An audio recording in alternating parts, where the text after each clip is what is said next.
With you all.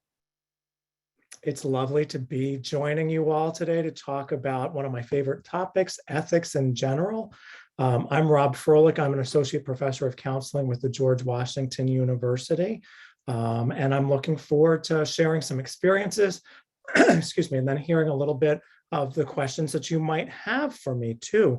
So I wonder if we could go to the next slide, which has a disclaimer talking about the fact that this presentation was developed under a grant from the U.S. Department of Education. However, the contents here within do not necessarily represent the policy of the Department of Education, and you should not assume endorsement by the federal government.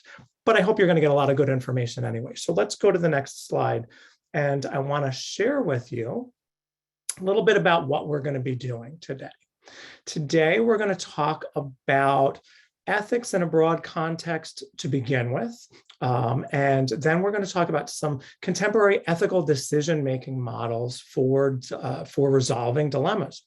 We're going to talk about how contemporary dilemmas relate to our codes of ethics and revisions moving forward. And we're going to then hear from you and have some explore some current dilemmas that NTAC-C constituents encounter in their work settings. Now, I do want to say one thing. I'm going to talk a lot about a code of ethics that deals with or that is the foundation for rehabilitation counselors. If you are not a rehabilitation counselor, that does not mean that this is not relevant information for you. The CRCC Code of Ethics is the most aligned code of ethics with what all of the constituents within NTAC-C, the work that you all carry out. This is a code of ethics that very much applies to you all. So let's talk on the next slide a little bit about kind of the flow of information today. So I'm going to start with some ethics basics and some ethical structures just to lay the foundation. I will try to make sure that you stay awake during that period of time as you're waiting to get to ask your questions. But while I'm talking, you can begin thinking about what questions you'd like to ask. And it's okay for you to begin typing them in the chat box as well. As Michael said, a number of my wonderful colleagues from GW are going to be helping me identify and prioritize those questions. So feel free at any point if you want to start putting things in there. That is wonderful. My colleagues are going to help me identify your questions, and I'll help identify your questions, and I'll respond. So let's look a little bit about the title. Okay, so the title of our presentation today is Ethics Professional. Well, it would really be an important thing for me to have some background in ethics. So let's kind of go on to the next slide. And then the next. So a fair question for you all is, what do I know about ethics? Okay, I've been a CRCC, Commission on Rehabilitation Counselor Certification Ethics Committee member since 2017. I am the current CRCC Ethics Committee Chair. I am also a member of the Virginia Counseling Association Ethics Committee. And most recently this past year, and I'm going to talk a bit about this with you, I am a member of the CRCC Ethics Code Revision Task Force. And that is the group that looks at where are we in the world right now and what needs to change about our code of ethics for it to be most responsive to professionals. Now, one more disclaimer before we move on. This presentation is not an official CRCC or VCA presentation. The information I'm sharing is on behalf of myself, not in an official capacity regarding any of the above roles. So let's jump on to the next slide. Which will answer the question, why should I care about ethics committees and code revision? Well, the process of ethical decision-making is really an organic one. We all play a role in maintaining ethical standards, and we all have times where we have questions or we're uncertain, and where we need to rely on tools to make decisions. So each year, ethics committees are also looking for new members who are learned, dedicated, and ethical professionals, such as you all. And in fact, CRCC is looking for 2 new ethics committee members. The applications close the end of this month. So if anything here within today sounds interesting to you, go to the CRC website and take a look at the application process. And we'd love to have you apply and to bring your information with you as well. So let's take a look at the next slide, which lays the foundation for me to talk about some of the ethics basics, right? So you cannot have an ethics presentation without talking a little bit about the principles that underlie every code of ethics, right? So we've got autonomy, the belief in people's ability to make their own decisions, beneficence, the fact that we're doing good. Any services that we're providing, counseling, education, whatever, are of benefit to people. Fidelity, we honor the commitments that we make to people. Justice, we treat people fairly and equitably. Non-maleficence, we are not doing any harm via the services that we provide. And veracity, and this one seems to go without saying, but it's an important one. We're truthful. We tell the truth. All of the work that I do, whether it's as an educator, as a trainer, I also provide services in private practice, whether it's on any of the committees that I'm working on, all deal with these ethical principles. And these ethical principles deal with all of the work that you all do as well. And where things become challenging is sometimes when we have a dilemma that relates to one of these, or when one of these principles seems to be in conflict with another. So that leads to kind of the next question of, I have a dilemma, what should I do? Which is the next slide. And let's go right on. The very first thing that I always recommend to people, and that other ethics professionals recommend too, is consult, consult, consult. Make sure that you're not in your own little world making decisions in a vacuum, right? So make sure that you're also reaching out to people who see things differently than you do, who can give you some varied perspectives too. But beyond just consulting, are some actual ethical, yep, go ahead to the next slide. Thank you so much. The decision-making models. Okay, I have included a link here to the CRC site that links directly to contemporary decision-making models. But there's an overview that we provide, and it looks at when you have a dilemma, you need to recognize that there is a problem, right? Collaborate with your client to define what the problem in fact is.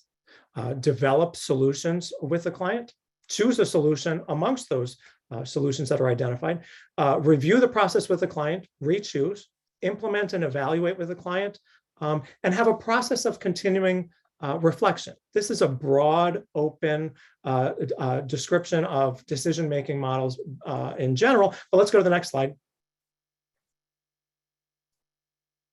The Forrester, Miller, and Davis model is one that's recognized throughout the field.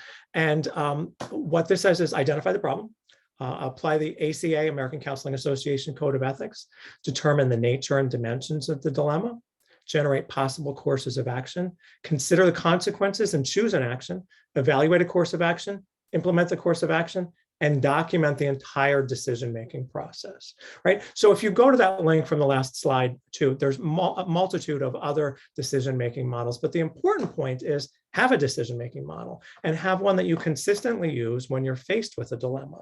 So let's move on to our next slide. Some additional considerations, American Counseling Association also recommends, as I mentioned, looking at relevant codes of ethics, looking at the ethical principles that underlie the code. We've talked about that a little bit. Consult, we've talked about that, but here's some things to add on. Attend to your emotions. If you feel like something in your gut is wrong, there's probably a problem, and attend to that. Don't just ignore it. Think about what the desired outcomes are and what are the potential consequences of those choices that you make. Let's go on to the next slide. Some related decision-making variables include supervision. Many of us work within school systems or within agencies where there's a supervision network. Make sure you tap into that. Legal input. Find out what legal counsel might think about a challenge that you're having. Another important one, sometimes relative to getting into a situation where we're in a dilemma, we have not taken care of ourselves. And that dilemma can seem way bigger than it is had we attended to ourselves too. So the final one on this slide is consistency in applying my model. So do I apply this model anytime I face a dilemma? Because if I'm not, then sometimes I'm profiling issues or choosing to act differently based upon the individuals involved in the dilemma or the situation. So let's look at some really basic ones before we move on to some other topics. So less complex decision-making tools or prompts. Is it legal? How would it look on the front page of the newspaper? Does it comply with my agency's values? Do I treat others the way I want to be treated? Am I hesitant to tell other people what I've done? Because that should give you a little bit of a tip relative to the choice you've made. Under the same circumstances, would I want the results of this decision to happen to everyone? So universality. How will I feel after the decision is no? Can I face myself the next morning after I choose this path? And depending on your relationship with your mother, what would your mother say about this one? So these are some kind of simple ones to begin the process when you're finding yourself needing to make a decision. So let's go on and talk a little bit now about what do ethics committees do?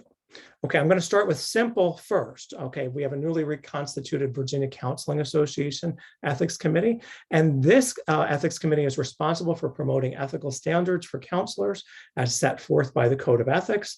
We provide ethics trainings on a regular basis. We develop an annual training plan, and we may be consulted by various different groups relative to a multitude of different topics, but it's kind of a more simplified approach. If we go on to the next slide, the Commission on Rehabilitation Counselor Certification Code of Ethics Committee provides advisory opinions on select situations having ethical implications.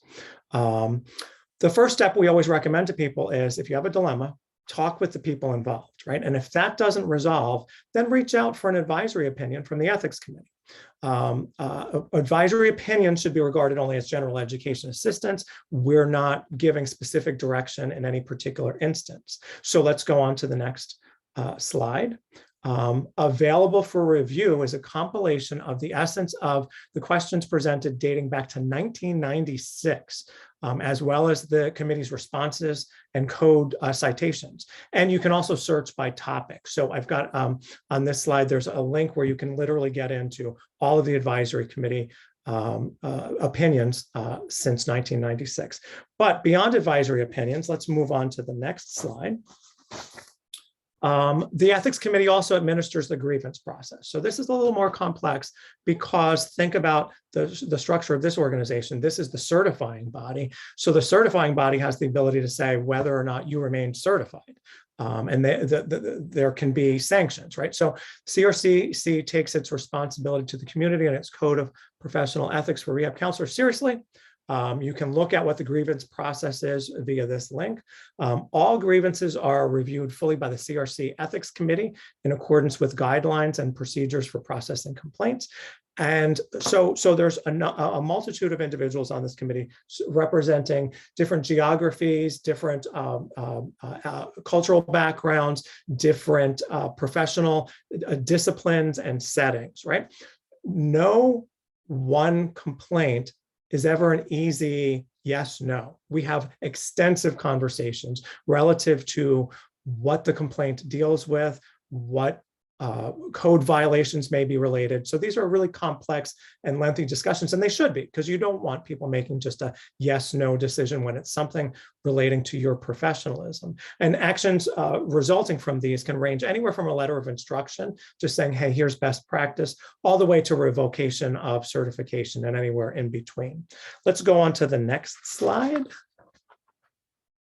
Some common categories of grievances that come across the desks frequently: non-professional interactions, boundary crossings, grievances with other colleagues, grievances with systems, failure to adhere to proper business practices like documentation, billing, conflict of interest, and grievances with systems may be complaints that are lodged because you don't agree with the way that the structure of a system exists.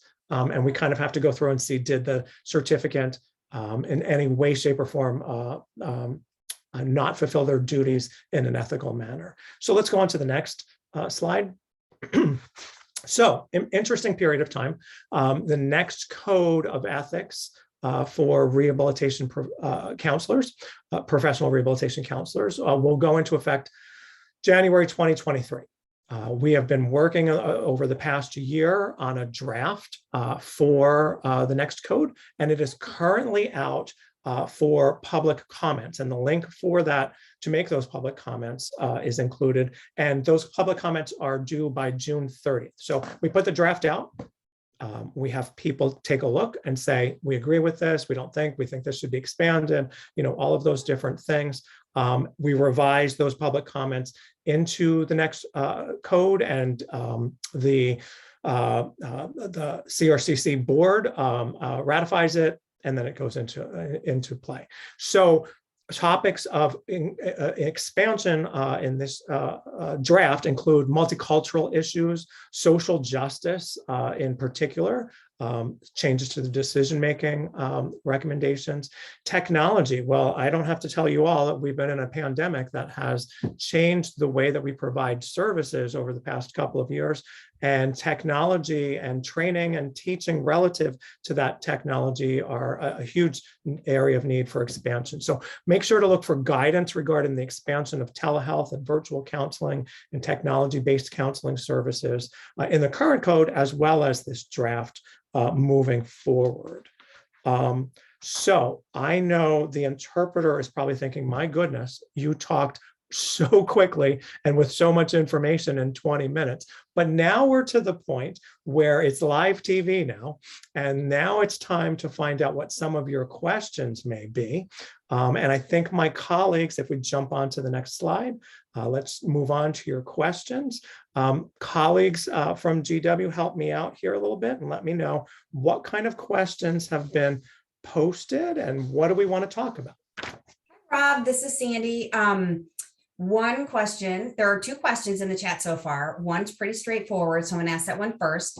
Okay. Do you recommend any particular of these ethical decision-making models for those who are in administrative positions? Administrative positions. Okay, that's a really great question. And what I would say is I don't personally see a huge distinction between being in an administrative role and being in one of the direct service or service provision types of roles. I think you're going to still, no matter based upon the role, have an ethical decision-making model that you apply in all situations uniformly. So you're not just kind of picking and choosing. I will say relative to a number of the decision-making models, a multitude of them are going to have some commonalities and some similar steps, but some take the consideration of multicultural and culture into a more in-depth manner, like the transcultural integrative decision-making model that you'll find on the CRCC website. And for me, I feel like the concept of culture, multiculturalism, social justice are huge and important. And I think any decision-making model that highlights that would be something that I would recommend for you to take a look at, even if it is just looking at that model to see what's different about that model than others, and maybe infusing some of that into your own decision-making model. I don't think that I'm saying that for the decision-making models that we're suggesting, or any that you might research, that is the only way. The way that they are phrased is the only way to make decisions. You really have to come up with your own type of decision-making model. And it might even be inclusive of some of those more basic questions that I included in my earlier discussion. So I think circling back to your question too, is you're in an administrative role because you have showed a great ability to have professional discretion. Look at a multitude of them and see which one resonates and which one is congruent with you and your professional approach. And that's probably going to be the one that's best for you. Does that answer your question, I hope? And you can either kind of put it in the chat or unmute yourself for a minute. And if there's something further, let me know. that I haven't addressed that particular question. Okay, well, I'm gonna go on because there are a couple more questions. Okay, awesome. So, and if our administrator friend yep. puts something in later or does want to unmute or ask if that was not a substantial enough response, just let me know. Yeah, exactly. Thank you, Rob. Okay, so we have another question, and this person is saying a supervisor told them to lie if anyone happens to ask regarding a mistake she made knowingly.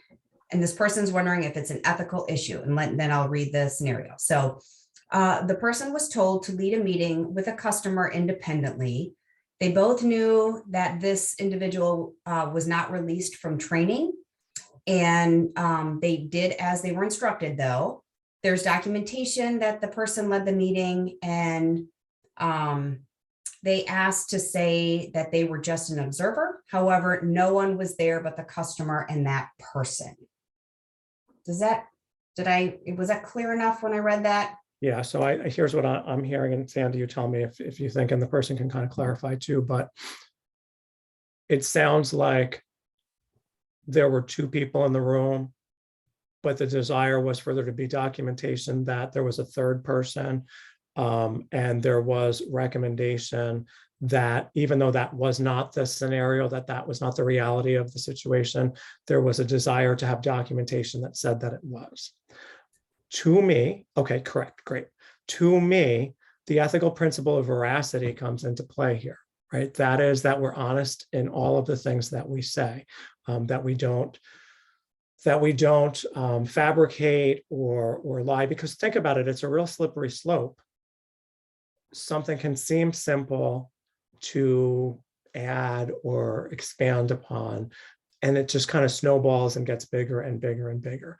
That does not sound to me like guidance that would necessarily be what you would want to adhere to. Now, what I will say is what we recommend too is a process of what we call informal resolution. So the very first step is taking a look and talking with that person who asked for the more creative, let's say creative interpretation of the scenario. So kind of talk with that person and see if you can come to some resolution. And if not, I would then kind of go to the next person up in line who might be above in that and kind of go to that try to get to some sort of a resolution. And I will say that it's really important. We're in a different day and age. I've been teaching for more than 20 years now. We're in a different time and age whereby students will go to the president of the university immediately to say, I didn't like this assignment, and kind of skip over the department chair and the associate dean and the dean and all of that sort of stuff. And also without ever having come to the instructor to ask the question. So I think this informal resolution process is something I can't underscore enough. But getting back to the core piece of that, and if you remember, when we talked about some of the recommendations from the American Counseling Association, when they say attend to your emotions, you're asking this question because it doesn't feel right to you. So now kind of the ball is in your court in order to find some sort of a resolution to this that does feel right. And that's a part of your ethical decision-making process, is attending to that. Does that make sense? Is that helpful?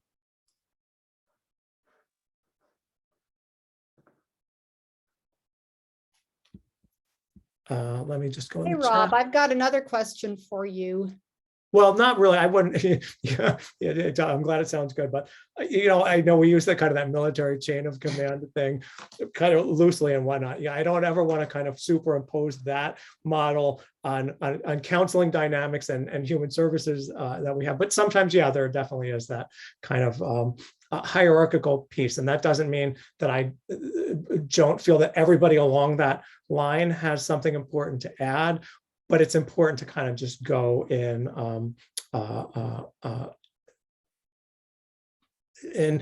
next hierarchical kind of step. Okay, wonderful. And so I'm sorry, that was Bridget, right? And I think you have something. Yep. Yes, Rob. Yeah, I've got another question for you. So this is kind of a situation that can happen pretty often, I think. We have an employee who is also a client with our agency, and I directly supervise that person. The person is on a team that the person who's asking the question supervises. I've asked management about changing the employee client to another team because I am concerned about dual relationships and boundary issues. Would you have any recommendations or suggestions? Yeah, okay, so that is a multi-level scenario whereby there are a number of things that you can gain from the code of ethics that can be helpful in this process. Like I mentioned, when we have ethics committee meetings, oh, if it were just so simple for things to be immediately dichotomous and yes, no, and easily resolved. Anything that's an ethical dilemma by its nature is complex, and there's a lot of different layers, right? So a couple of things that come to mind are, starting with the ethical principles, right? So you've got a number of them. One is autonomy. You want to make sure that you're adhering to this individual's ability to make their own choices and move forward in their career and be in their own space and in a place that makes sense. But then other things kind of come to mind too, like fidelity. What promises have been made to this person and how can you honor them? Justice. Would other people be treated this way similarly to this individual? But what this also kind of brings to mind for me are the first section of the Code of Ethics looks at the counseling relationship, right? And so section A5 is roles and relationships with clients, right? So we're talking about kind of, dual relationships and boundary crossings and all of that. Extending professional boundaries is section G of that particular area, right? And so that is that rehab counselors consider the risks and benefits of extending professional boundaries with current or former clients. And in cases where the counselors choose to extend those boundaries, they take appropriate precautions, such as seeking informed consent, consultation, and supervision to ensure that their judgment's not impaired and no harm occurs. So there's a conversation with this client that's going to be really important about the potential for moving to a different team. And it's thinking about what kind of harm could happen for that person, what kind of harm can happen for the team and that individual if the individual stays in that setting, right? And so there should be like a little bit of a documentation process with this too. But this may be kind of a broader discussion and conversation where you're really thinking about what's in the best interest of this individual? How does it impact the ability of the team to move forward? Are there alternative mechanisms maybe that you haven't thought of? Is there a way for the supervisory capacity to bring someone else in? Are there other ways to accomplish what you're doing right now that may help to minimize the negative impacts on either the person or the team? But remember, we're really thinking about the client's well-being to begin with. So to me, it seems like a need for maybe a team conversation or team collaboration to see what's in the best interest of this individual. Is that helpful, or is there something else that you'd want to share that can help the direction of this a little bit more?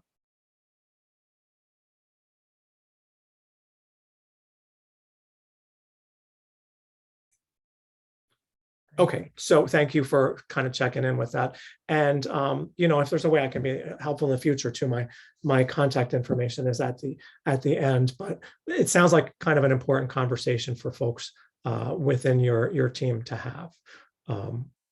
So thanks for sharing it. Thanks for being vulnerable and willing to share that with us. Okay, Rob, we have another really good question. So far, they've all been really good. So please keep them coming, everyone. But we have another question, which is super appropriate for the time of year we are in right now. So this one is, I work with students in the VR setting. How should I handle graduation party open house invitations? Is it ever appropriate to attend these? If not, how can I politely decline without damaging rapport? Okay, that's a super great one. And you are right, it is timely. And that goes exactly directly back to the section that I was just talking about, A5G. And that is extending professional boundaries. The guidance that we give and that we recommend to pre-service counselors, to interns that I'm supervising, to anyone, is really kind of look at what is that relationship that you have with that individual, and is the act of attending a ceremony to honor that work that you're doing, is that congruent? Do you feel comfortable? Does the student feel comfortable? And does it make sense? And if the conversation results in yes, that feels okay, also be thinking about what could be some potential consequences and challenges related to that attendance in that ceremony. For instance, what do I mean by that? For instance, there's going to be a whole bunch of other people and you're providing services to this individual. Is the individual comfortable saying they're receiving rehabilitation services?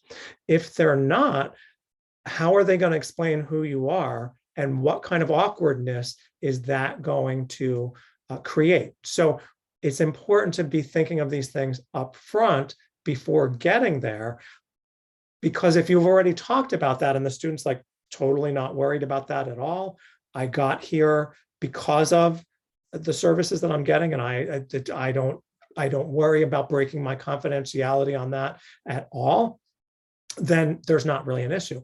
But perhaps they haven't thought about how they're going to explain who you are and what you're doing there and what your role is and all of that.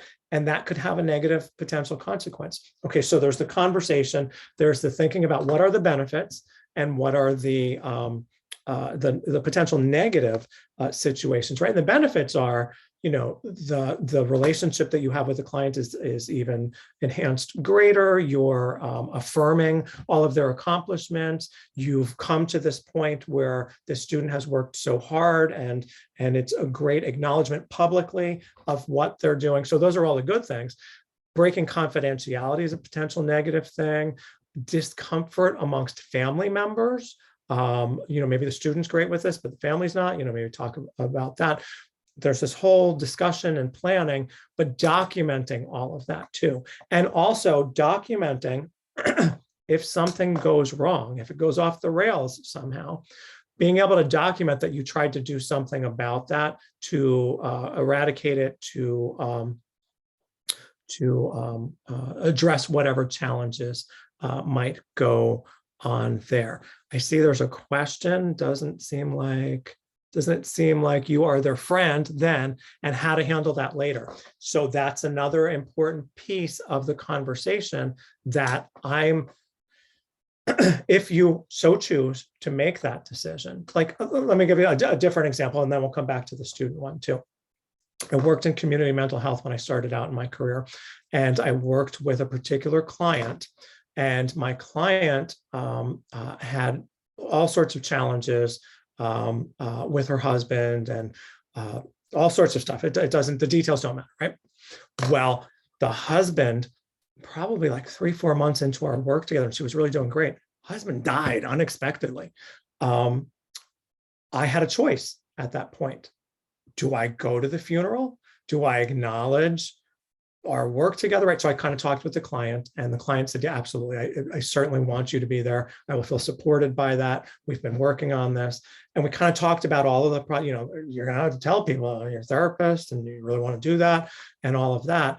But in this particular instance, I would have personally felt like it was wrong for me not to attend to that person's needs. And we had talked about the process. And I did have a plan of action if things went wrong. And if they did, here are some steps that I'm going to take. Does that make sense?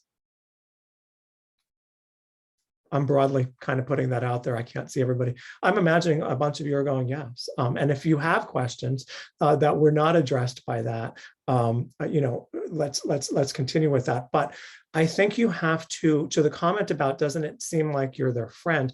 I think you still then have to kind of talk about some of those things from the very beginning of when you began working together, that informed consent, the the discussion and the process of identifying, I'm the educator or I'm the counselor, here's what my role is, you're the student or you're the recipient of services, here's what your role is, kind of reminding that. So me attending is affirming and acknowledging publicly the great work that you have done, but that doesn't change our responsibility. My role is still as your counselor, educator,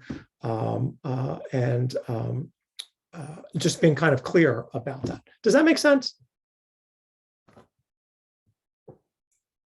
I'm going to tell myself that everybody's saying, yeah, that's crystal clear. Yes. They said yes in the chat. Okay, so somebody else in this situation, one of our participants will talk to one another, and then there could be issues with others seeing this as a friendship, and why not with them? Yeah, so I mean, that's an equity type of situation too. And do you remember when we talked about decision-making models early on? And I said, make sure that whatever decision-making model you're using, you don't randomly use, that you use in all situations, right? So let me give you a for instance that's like this too. So I mentioned that I teach in a rehabilitation counseling program, and I have a policy that, and I've had this like forever and a day, that I will link in with my students as soon as they graduate. It feels like a social media type of situation to me, LinkedIn. It's all the people that I professionally am connected with. It's my family, and I don't want to bring all that to my students and all of that until they're done, right? So I have literally a statement that is like, I will link in with you as soon as you graduate. Up until that point, I am happy to serve a function like LinkedIn would to help you network and look at career positions and all of those, problem solving process about career development and networking. As soon as you graduate, send me an email. We're LinkedIn like that. But up until then, I don't do it. And I do that with everybody. And sometimes there are students where I'm really tempted. I'm like, oh gosh, they have the same interests and all of that. But if I do that for those people, it's that same question where somebody said, what if others see that? And they're like, why are you linked in with that person and not with me?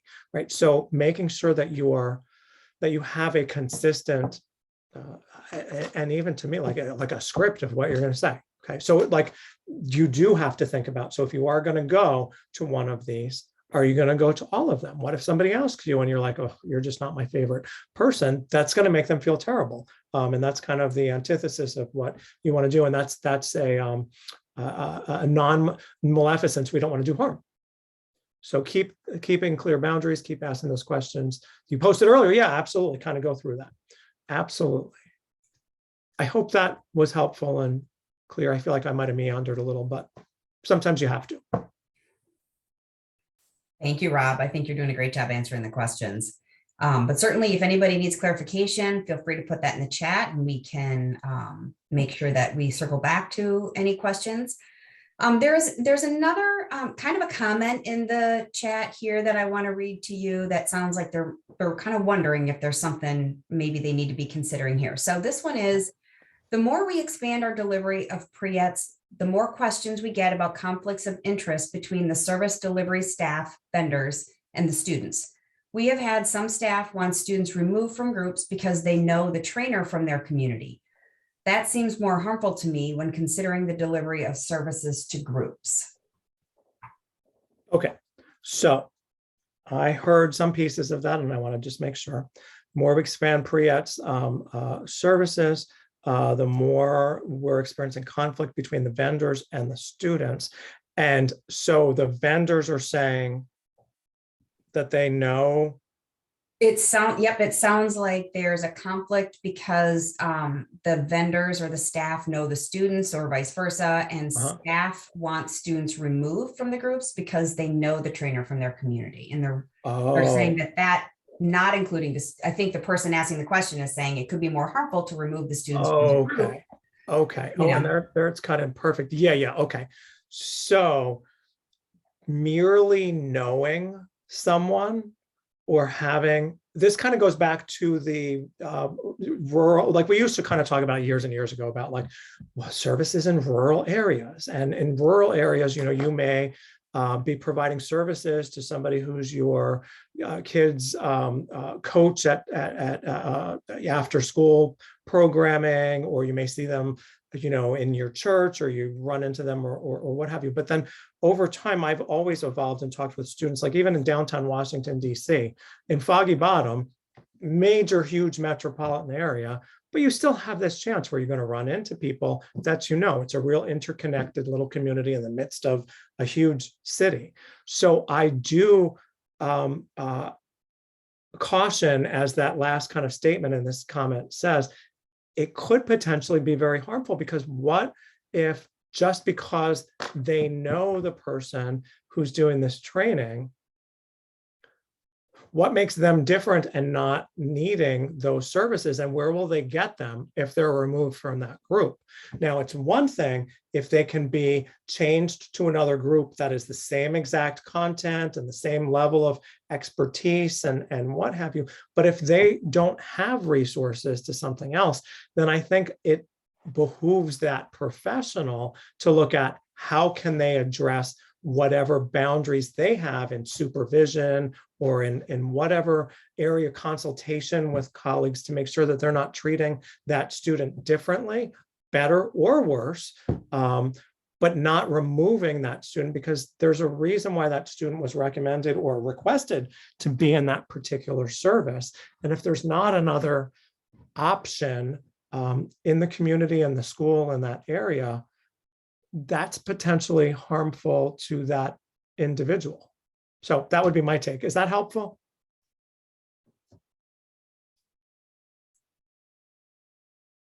Oh, good. Yeah, I was going to say, I'm always kind of pausing to let them have a chance to reply, and give them a chance. But so I don't see any new questions right now, but please feel free to put them in the chat if you have any additional ones. And okay. In the meantime, can I kind of share something too that I would very much like to just kind of put out there? Yes. and keep putting other comments in there too. Whenever I teach ethics, one of the first things that I talk about is boundaries, right? All sorts of things. We talk about confidentiality, we talk about boundaries, we talk about interactions with other professionals, we talk about research and education and assessment and ethical considerations and technology, kind of all of the things, right? But I start out talking about, and the code begins with the counseling relationship and the way that we interact with individuals. And I talk about a number of things. Well, there's a couple of things I really want to talk about. One is avoiding value imposition. And I want to say, I most recently worked with a PhD student, and now she just finished her dissertation. And her study was a grounded theory, a qualitative study looking at the ethical practice of bracketing. Right. And so we tell counselors or educators or professionals, your values are here, your client or your student's values are here, and you just kind of hold them apart. Well, as we're learning or infusing social justice principles more into the work that we do, we're finding that this bracketing process maybe is not as robust as we want, and we need to kind of expand that. What do I mean by that? If somebody is actively racist, for instance, that's harmful to them. It leads to acts that are harmful to them, to their community, to all sorts of other areas. So formerly we'd be like, oh, well, that's your thing over here, and this is me. We're kind of having a bit of an evolution in the field, and I just want to share that with you. And this most recent draft of the Code of Ethics is starting to kind of honor some movement in those areas. American Counseling Association had previously talked a little bit about social justice, but we really didn't have anything in the code about that in the CRCC Code of Ethics. So we're kind of expanding that. So I want you to be kind of aware of that. The other thing too is back to roles and relationships with clients, and then I'm going to get to this other great question that's in the chat box. We always talk about don't date your clients, don't have sex with your clients. All the students kind of, of course not, of course not. Well, that is one of the most commonly occurring ethical violations, ethical boundary violations that occurs and that comes across counselor licensure boards, codes of ethics committees. And I just put it out there for you to steadfastly say, date someone else, have relations with someone else. This is the provision of professional services. It's harmful to individuals, and it is an ethical violation. So I'm just kind of putting that out there. For instance, we did a boundary crossing presentation in Virginia, and Virginia is just where I live. It's not that it's representative of any, that it's any different than any of the states that you live in, but 5 boundary violations were seen in the Virginia Board of Counseling between March 2020 and August 2021. And two of 5 involved sexual behavior. So it happens, and it is, I believe, all of our job to kind of go out there and say, hey, let's address this and realize we're working with people that is a power differential and can be incredibly harmful to them. What if a supervisor is supposed to be part of a meeting and they come to work dressed provocatively? Yes, yikes, don't want to be the supervisor of the supervisor, but this is something that really kind of needs to be addressed. And we're not trying to usurp anybody's power or anybody's expression of the way they want, ability to express themselves in whatever way they want to. But there are standards that we're held to. The Zoom world has really kind of changed things so much too, in terms of everybody wearing kind of a different level of professionalism in the way that we dress. This would, to me, be something that I would want to say would be a discussion between the supervisor and the person that they relate to. It's just really a manner of professionalism. And then that does become a challenge, because you've got to look at what is your agency or school's recommendation relating to dress code. I was on a committee at one point that was examining this topic, and I don't ever want to do that again. So if you don't have a code, dress code, an important thing for you all to be able to talk about. There's somebody who has a raised hand. How do we address that, team? I think we just asked them to unmute, Rob. So I think it's okay. Teresa. Teresa, unmute. You have a question. Oh, just real quick before we go back to the question too. So there was a dress code, but it wasn't enforced with that person. Yeah, so that's like a team overall kind of discussion, and again, an informal resolution process of, if we have this rule, same deal like the code, like the decision-making models that you make, if you enforce it randomly or haphazardly, it's not really an approach. So being able to talk as a team about this would be important. I think Teresa's ready to ask her question. No, sorry, I hit the button by mistake. Oh, okay. No question. No question. Okay, I gotcha. Oh, I'm sorry, you hit the raised hand by, I gotcha. All right. Well, this is live TV. That's good for a laugh, right? What other questions do we have?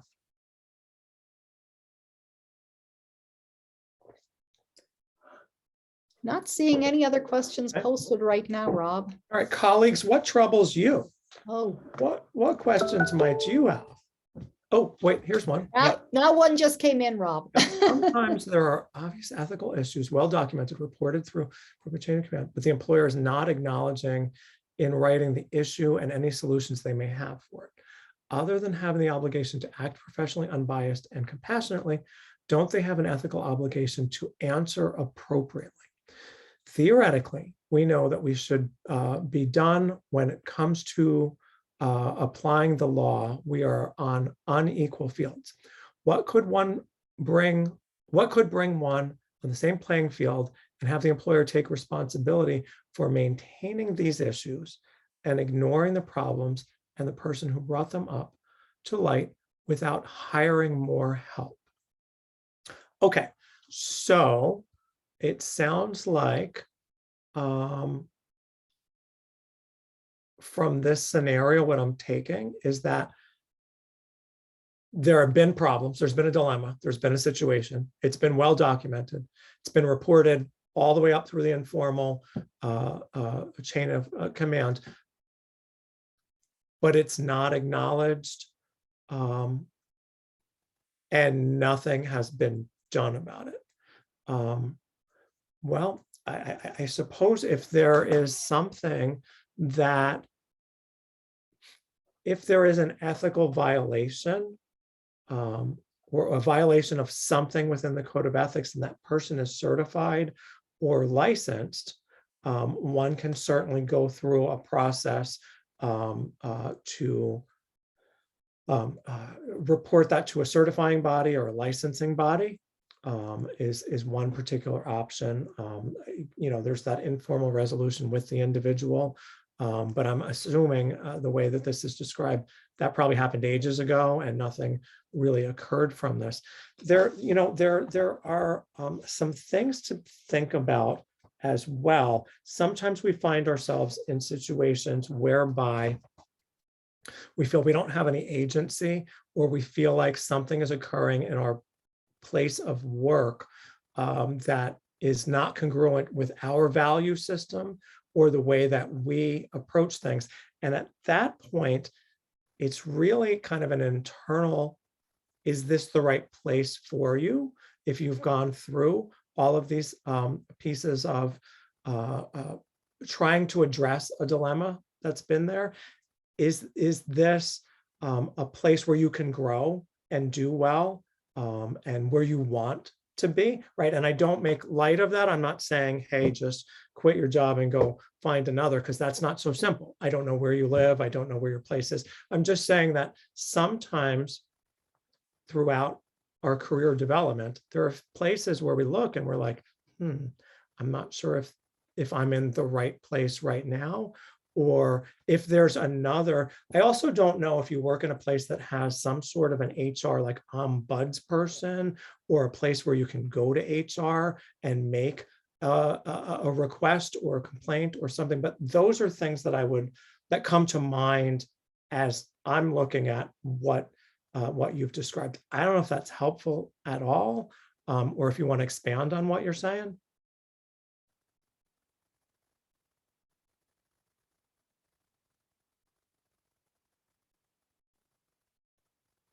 And there's absolutely no pressure. If you're typing and whatnot, we'll keep an eye out for it too. But in the last kind of few minutes that we have remaining too, team, anything you wanted to ask prior to us wrapping up? Yeah, so Rob, this is Brenda. And there was just one thing I wanted to ask and see if you could share maybe 1 or 2 tips around social media and students.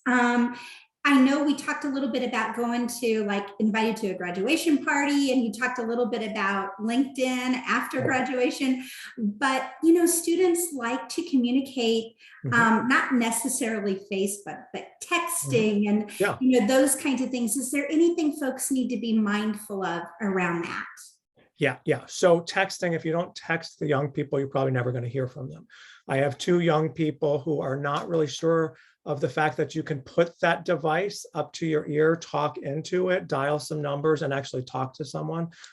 So I don't think that my young people are not representative of the rest of the world. So texting, we really kind of have taken a much more relaxed stance of, yeah, that may be a necessary piece of doing business current day.